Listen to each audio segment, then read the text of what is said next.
Edmund Withypoll thought of calling his mansion Withypoll Mansion, or perhaps Christchurch Mansion.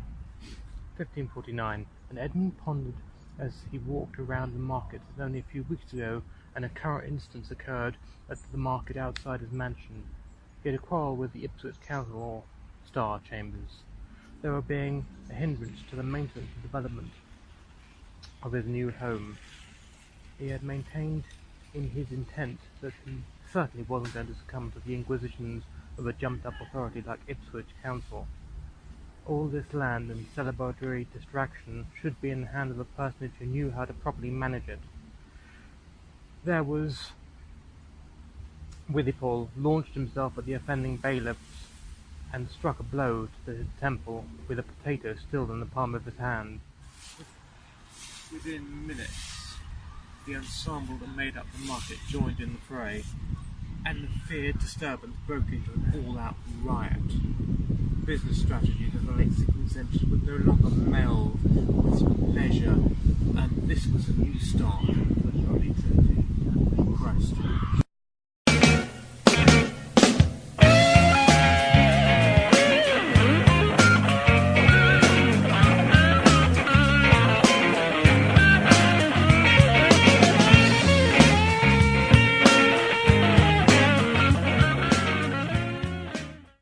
It was 1099, and Queen Matilda fled to France after the latest defeat in an interminable quarrel with her cousin King Stephen. Having reached Calais, the Empress found a burgeoning order of holy men known as Augustinians parked on her doorstep. Such was her requirement for lodgings that a partial part of the priory was forced to flee to England, as many religion men were forced to in those conflicted times. More signs of the religion fragmentation that was to follow in the centuries to come. It was thus to the East Anglian part of Britain that the order was forced to flee, setting up a base of operation by building Holy Trinity Priory that is now Christchurch Mansion. It was now 1108, and despite her brash behaviour, the Queen still helped to set up the establishment.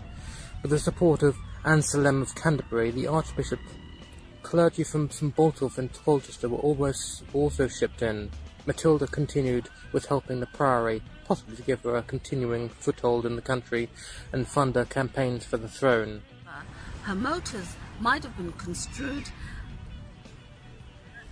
She designed the holy place in line with Peter of Cornwall. It became well-renowned as a place of solace and learning. Unfortunately, like all foundation, the learning eventually developed into leisure, recreation, and finance taking precedence. In 1532, the priory fell into the hands of the dissolution of the monastery with King Henry VIII. Hunting and sporting pursuits ultimately became the primary function of the lands. Great swathes and gargantuan hordes of the countryside became a playground for the self-professed and sanctified ruler of the Church of England. Gone were the constant proprietorialism of spiritual development and the rage of orgasmic pleasure seeking swept the courts of king and country, leaving the relics of history to clean up in its wake. 1533, an act is brought forth to disallow any religious order to appeal the king's will. Rome could not intervene in the rights of the king according to the acting restraints of appeals. Holy Trinity Priory was not exactly looking to the future. With King Henry dead, the land became obsolete. London was thriving, with new social shifts of trade and commerce, not to mention the boons created by the exploration and expansion of the British Empire. With this new phenomenon came a great breed of gentleman, the entrepreneur, a successful merchant capable of taking advantage of England's good fortune. Paul Withypoll was one such exploitative man. He bought the land, developing in its commercial potential as only he knew how. Built in 1547, Edmund Withypoll, son and heir, developed the Christchurch Mansion from the ground up, the Great Hall being a remaining feature. Young Withypoll also represented the London constituency during the first Reformation of Parliament in 1558. It was Edmund's daughter that married Sir John Villiers, first Viscount of Purbeck, and it was to John the manor passed. Being an extended member of the Withypoll clan, this John felt he constantly had to prove his worth in an ever-developing political-orientated world. No longer did religion or leisure prove the focus of everyday life, but the acquisition of new wealth. However, the soulful environment of Christchurch retained its splendour in all who visited.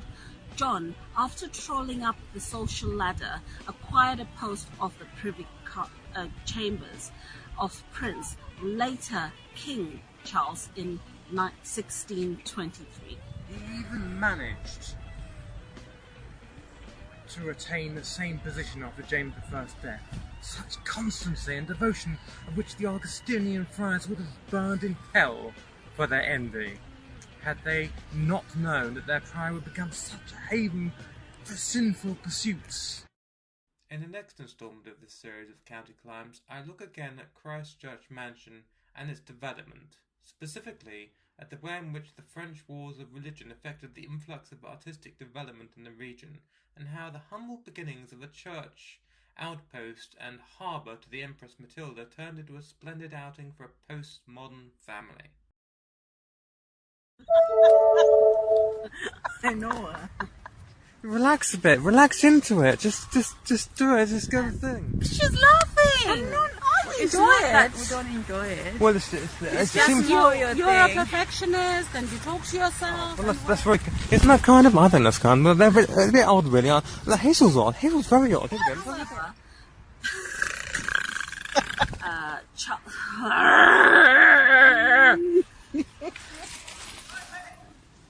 I've just been left on my own, believe it.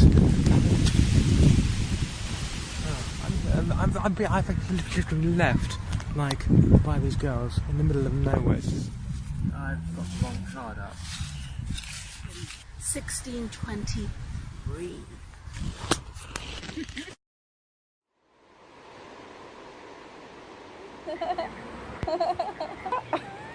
Beautiful.